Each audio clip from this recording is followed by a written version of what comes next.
Мош Туракчай каналы бүгін 18 февраль 2026 жыл.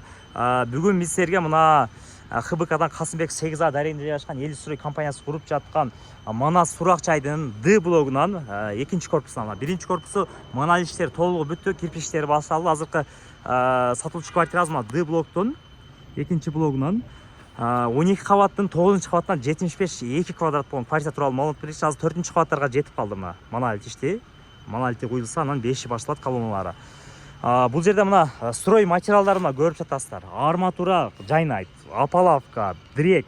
Бұл жағында болса мына хамуттар туғандар. Андан сырттары мына кечеге резонанстан кейін Елистройдағы өтө катуу киришип қалды. Азыр айтатын мына Аны ремонтқа бериптер, Б'ны дагы уже берип баштаптыр. В менен Г'ны ремонтқа беріп алса, бұл жағын дейді қиыла жеңілдеп қалады дейді, іштеп отқандарча. В блокторы.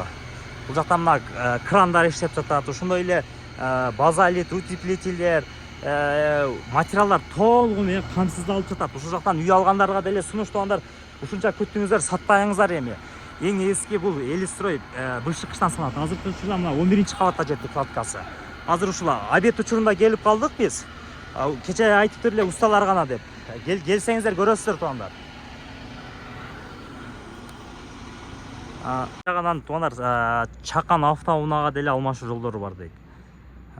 Кандай бизнес кылам, акча бар эле, машина алсамбы, же машина алып минип койсомбу дегендин ордуна тугандар 1000 эсе жакшы алып койсоңуздар.